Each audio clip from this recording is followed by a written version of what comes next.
बिस्मिल्लाहिर्रहमानिर्रहीम। शुरू अल्लाह के नाम से जो बड़ा मेहरबान और नहायत रहम वाला है। आज की मीटिंग का आगाज़ एक शेर से करते हैं। थकना नहीं जमे रहो, थकना नहीं जमे रहो, डरना नहीं डटे रहो, कामयाब हो जाओगे हाँ देर सवेर अपनी जगह। अस्सलाम वालेकुम, this me Halima Sadia from ज़ात कश्मीर। उम्मीद है आप तमाम चैंपियन ठीक होंगे, अपनी ज़िंदगी में खुशबाश होंगे और इसी के साथ साथ अपनी लाइफ को एंजॉय कर रहे होंगे। सो आज का हमारा जो टॉपिक है वो है प्रेजेंटेशन। मैं आपको अपना मेथड बताऊँगी कि मैं कैसे प्रेजेंटेशन देती हूँ। तो स्टार्ट करते हैं। फर्स्ट ये है कि आपने प्रेजेंटेशन देने से पहले ना अपना रिलेशन जो है ना वो बिल्ड कर लेना है। आपका जो रिलेशन है ना वो अच्छा सा होना चाहिए अगले इंसान के साथ। सो फर्स्ट ऑफ ऑल तो ये है कि आपकी जो फर्स्ट पॉइंट है वो ये है कि फर्स्ट ऑफ ऑल आपकी बात करने का अंदाज जो है ना वो अच्छा होना चाहिए। जो आपका पर्सन है, जो आपका कस्टमर है, जिस मेंबर को आप डील कर रहे हो, अगर उसके साथ आपकी शुरुआत जो है ना अच्छी नहीं ना होगी तो वो इंटरेस्ट नहीं लेगा। ठीक है, आप जो भी चीज़ सेल कर रहे हो वो नहीं लेगा, उसको परचेज नहीं करेगा। सो बेहतर ये है कि आपने अपना अंदाज जो है ना वो जबरदस्त कर लेना है, अच्छा कर लेना है। सेकंड जो मेन पॉइंट है वो ये है इमेज क्रिएट। आपने ऐसी इमेज क्रिएट करनी है कि अगला जो न्यू मेंबर है, अनजोइन मेंबर है, वो आपकी कॉल का वेट करे। ऐसा ना हो कि आप उसकी कॉल को वेट कर रहे हैं। ऐसा हो, आपने ऐसी इमेज क्रिएट करनी है कि अगला इंसान आपका वेट करे। अक्सर ऐसे आप मिस्टेक कर देते हैं, आपके पास कोई मेंबर आया, आपने जल्दी से उसको रिप्लाई करके उसके पीछे-पीछे चलना शुरू हो गए। आपने ऐसी हरकत नहीं करनी, बल्कि आपने इमेज क्रिएट करनी है ताकि वो आपकी कॉल का वेट करे। ठीक है? थर्ड जो रिलेशन में आता है वो गुड रिलेशन, यानी कि आपने जो कस्टमर है ना उसके साथ आपने ऐसा रिश्ता रखना है, ऐसा रिलेशन होना चाहिए आपका कि वो जॉइन जो है ना वेट रखना है कि अगर उसने ज्वाइन करना है ना मतलब वो लाजमी करे। ठीक है, आपका रिलेशन, आपका इतना अच्छा रिश्ता होना चाहिए। अब मैं ये चीज़ नहीं कह रही कि उनसे जो है ना फ्रेंडशिप लगा लो, ऐसे नहीं मैं कह रही। ठीक है, एक अच्छा रिलेशन जो होता है मैं उसकी बात कर रही हूँ। सो आपने ये याद रखना है कि गुड रिलेशन में आपने प्रोफेशनल बन के भी बात नहीं करनी। ठीक है, ये ना हो कि एक टाइम आए वो आपसे क्वेश्चन भी ना करे कि जो है ना आप तो ज्यादा प्रोफेशनल हो, सो इस वजह से वो आपसे क्वेश्चन भी ना करे। तो आपने नॉर्मली, ठीक है, आपने अगले मेंबर को देख के तब उसको डील करना है। उसके अगर वो सवाल ये ना हो कि नेक्स्ट वो उसके सवालों की वजह से वो ज्वाइन ना कर सके। सो इस वजह से अगले की नीड पूछो, उसके गोल्स पूछो, उसका जो रिलेशन है ना वो पूछो। ठीक है, नेक्स्ट फोर्थ नंबर पे आ जाता है चॉइस यू। ठीक है, कि जब भी अगर उसने ज्वाइन करना है ना उसकी चॉइस आप हो। यानी कि आपको बेहतर पता है अगर किसी ने ऑनलाइन वर्क करना है तो वो एक डिटेल नहीं लेता, वो एक प्लेटफॉर्म की डिटेल नहीं लेता, वो बहुत सारे लोगों के साथ कांटेक्ट करता है। ठीक है, लेकिन आपने याद रखना है जब भी उसने स्टार्ट करना होगा ना उसके पास बहुत सारे ऑप्शन हो, लेकिन फर्स्ट नंबर पे आप हो। आपका रिलेशन इतना बेस्ट होना चाहिए। सो होप सो ये जो अक्सर आपको कहा जाता है कि आपने रिलेशन बनाना है, आपने रिलेशन बनाना है, लेकिन रिलेशन कैसा होना चाहिए, कैसे बनाना है, ये मैंने आपको पॉइंट कर दिया। अब जो है सेकंड चीज़ मैं आपको बता देती हूँ मिस्टेक्स। ठीक है, मैं प्रेजेंटेशन अभी स्टार्ट नहीं करूँगी, अपने मेंबर को कैसे डील करना है ये चीज़ अभी नहीं बताऊँगी। पहले मैं छोटी-छोटी जो चीज़ें हैं ना वो क्लियर करूँगी। फर्स्ट तो जो मैंने आपको बता दिया रिलेशन का, ठीक है। अब सेकंड मैं आपको बताऊँगी मिस्टेक्स, जो आप छोटी-छोटी मिस्टेक करते हो। फर्स्ट जो सबसे बड़ी मिस्टेक है वो ये है कि आप जब प्लान शेयर करते हैं ना फुल शेयर कर देते हैं। फुल प्लान शेयर करेंगे ना तो आपको अच्छा रिजल्ट नहीं आएगा। अब फुल प्लान शेयर करने के ना कुछ पॉइंट्स हैं, यानी कि 4 आपको इस चीज़ों को देखने को मिलती हैं। एक तो ये है कि अगर आप फुल शेयर करते हैं ना प्लान, तो जो कम तालीम याफ्ता है, ठीक है, जो कम तालीम याफ्ता है, जिसको समझ नहीं होती आती और वो कह देता है कि मुझे नहीं करना, क्योंकि आप प्लान फुल शेयर कर देते हो, उसकी तालीम इतनी होती नहीं है तो वो इनकार ही कर देता है। इस वजह से उसे समझ नहीं आती, डायरेक्ट रिजेक्ट कर देते हैं। सेकंड जो है फुल शेयर आप प्लान करते हैं ना तो उससे सबसे बड़ा ये होता है कि आप उसको इतना जो है ना शेयर करते जाते हैं फुल प्लान। आपको पता है फुल प्लान शेयर करते करते टाइम भी काफी लगता है।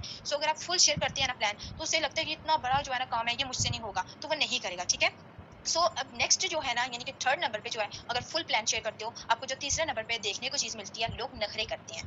लोग नखरे करते हैं, मतलब कि जब आप फुल प्लान शेयर करते हो ना तो वो आगे से नखरे करते हैं, नहीं ये हो गया वो हो गया, वो उसमें से ना छोटी छोटी चीजें निकालते हैं, छोटी छोटी। ठीक है, यानी कि मैं आपको छोटी सी एग्जांपल देती हूँ। एक शादी है, ठीक है, अब जिसने इनवाइट किया ना उसने पूरा प्लान बता दिया कि ऐसे जो है ना वो उसका हाल ऐसे डेकोरेट होगा, उसका ये डिजाइन होगा, ये कलरिंग होगी, जो इनवाइटेड है यानी कि जो मेंबर्स हैं उन देखिए तो हाल जो है ना इस तरीके से उसका डिज़ाइन होगा, जो दुल्हन होगी उसका ये ड्रेस होगा, दूल्हे का ये होगा, फलाँ ये होगी चीज़, खाने में ये होगी और इस तरह के लोग आएँगे, ये रिलेटिव्स आएँगे, वो नहीं आएँगे। ये सारा प्लान उन्होंने खोल के सारा कुछ ना खोल के रख दिया। तो आपका दिल करेगा जाने का? नहीं दिल करेगा। क्यों नहीं दिल करेगा जाने का? क्योंकि उन्होंने सब कुछ बता दिया, वो आपके माइंड में पूरा स्केच बन गया। अब आपका देखने का दिल नहीं करेगा, आपके जाने का दिल नहीं करेगा। इस वजह से आपने फुल प्लान शेयर नहीं करना। अब 4th नंबर पे जो चीज़ आती है वो ये है कि नीड। देखिए जब कोई व्हाट्सएप पे आपके व्हाट्सएप पे कोई मेंबर आता है ना तो इसका मतलब ये होता है कि उसको ज़रूरत है काम की, इसलिए वो व्हाट्सएप पे आया है। अब खुद सोचें कि अगर कोई जो है ना हम उसको मैसेज करते हैं, जैसे भी सोशल ऐप्स पे करते हैं, उसको नंबर देते हैं, नंबर सेव करना, नंबर सेव करने के बाद देन व्हाट्सएप ओपन करना, व्हाट्सएप ओपन करके सर्च करना, नाम सर्च करने के बाद देन फिर मैसेज करना, ये भी एक प्रोसेस है ना।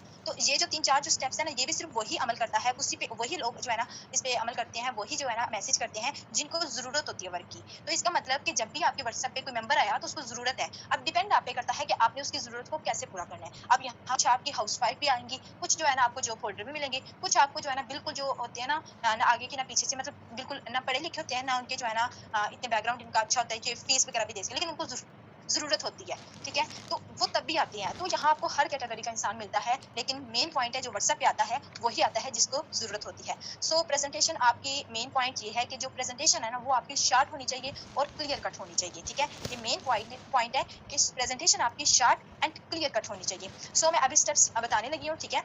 इंशाल्लाह लास्ट में ना मैं आपको इसका प्रूफ भी दिखाऊंगी, ठीक है? लेकिन स्टार्टिंग में मैं अभी बताने लगी हूँ, तो आपने कोशिश करना है इसको नोट कर लेना है, ताकि अगर आप भूल जाते हैं, ठीक है? क्योंकि 45 मिनट की मीटिंग होती है तो इंसान भूल जाता है। 45 मिनट की जो अल्फाज होते हैं वो नहीं याद रहते। अगर आप लिख लेंगे ना, जब भी आपके पास नंबर आएगा आप उसको डील करोगे। एक दफ़ा शायद आप इधर उधर कर दो स्टेप्स, दूसरी दफ़ा शायद आप फिर कर दो, तीसरी दफ़ा कर लो, चौथी दफ़ा कर लोगे, पांचवी दफ़ा कर लोगे, लेकिन जब छठी टाइम जब स्टेप्स करेंगे ना, तो आपके सही आ जाएंगे, ठीक है? शायद आपको पहली या दूसरी दफ़ा रिजल्ट ना आए, क्योंकि आपके अंदर कॉन्फिडेंस होना बहुत जरूरी है। अब कॉन्फिडेंस लाने के लिए आपको ग्रुप्स में अपने जो है सीनियर है, स्पॉन्सर है, जो भी है, अपने न्यू मेंबर को आपको वॉइस में बातचीत करनी पड़ेगी, कॉल पे बातचीत करनी पड़ेगी, तब जो है आपके अंदर कॉन्फिडेंस आएगा।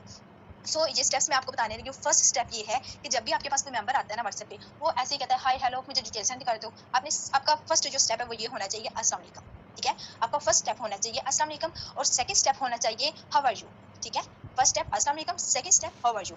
फिर थर्ड स्टेप आपने पूछ लेना, सबसे पहले आप मुझे शॉर्ट की डिटेल दें, name, city, education and age. ये चार चीजें आपने पूछ लेनी है। अब ये जो मैसेज है शॉर्ट इंट्रोडक्शन का, अगर तो आपके पास है तो वेल एंड गुड, अगर आपके पास नहीं है मौजूद तो नो इशू, अपने स्पॉन्सर से ले लें, अगर स्पॉन्सर नहीं आपको दे रहे तो अपने सीनियर से ले लें। ये इंट्रोडक्शन का एक मैसेज होता है बना, ठीक है? स्टेप रिपीट कर देती हूँ, अस्सलाम वालेकुम, second how are you, third जो है सबसे पहले आप मुझे शॉर्ट डिटेल दें, name, city and education, age. ये पूछने के बाद आपने फिर फोर्थ स्टेप फॉलो करना है। आप क्या करते हैं, आपको पता होना चाहिए कि अगला जो इंसान है वो कैसा है, ठीक है? मतलब कि जॉब करता है, हाउस वाइफ है या फिर स्टूडेंट है, वो कैसा है या बिल्कुल फ्री है, ये चीज आपको पता होनी चाहिए। सो आपने क्वेश्चन फोर्थ नंबर पे कर लेना, आप क्या करते हैं।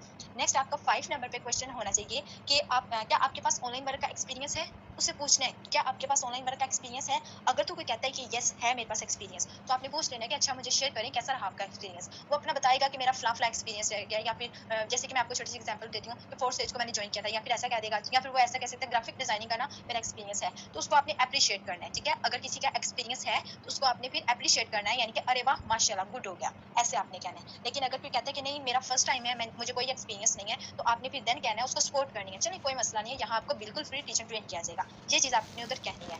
देन 6 नंबर पे आपने शेयर वॉइसेस करनी है, ठीक है? वॉइसेस में क्या होना चाहिए, आप जो है सबसे बड़ी मिस्टेक करते हैं, ये दो चार स्टेप्स फॉलो करके ना इतना एक लंबी सी वॉइस करते हैं, वो सेंड कर देते हैं, अगला इंसान सुनता ही नहीं है, ठीक है? अगर सुन ले तो जवाब ही नहीं देता, क्योंकि आपकी सबसे बड़ी मिस्टेक यही होती है, बड़ी सी 2-4 मिनट की वॉइस सेंड कर देते हो, वो पीछे से तो सुनता जा रहा है, ठीक है? आगे जा रहा है, जा रहा है, लेकिन पीछे से सारा भूलता जा रहा है। सो इस वजह से आपने अपनी जो वॉइसेस रखनी है ना, वो छोटी छोटी रखनी है और डिवाइड कर लेना है, ठीक है? आप अपनी वॉइसेस में जितनी मर्जी कर ले, लेकिन मेरी जो टोटल वॉइस है वो 7 है। हर किसी का अपना अपना मेथड होता है प्रेजेंटेशन का, जो मेरा मेथड है मैं वो शेयर कर रही हूँ, ठीक है? क्योंकि मुझे इससे रिजल्ट आ रहे हैं, सो इसलिए मैं आपको यही शेयर कर रही हूँ। सो आपने फर्स्ट जो है ना वॉइस में ऐसे कहना है, चलिए सबसे पहले मैं आपको शार्ट डिटेल प्रोवाइड कर देती हूँ। प्लेटफॉर्म का नेम है ईबीएल, ई मतलब इजी, बी मतलब कि बिजनेस, एल मतलब कि लाइफ, इजी बिजनेस लाइफ। ये आपकी फर्स्ट वॉइस होनी चाहिए।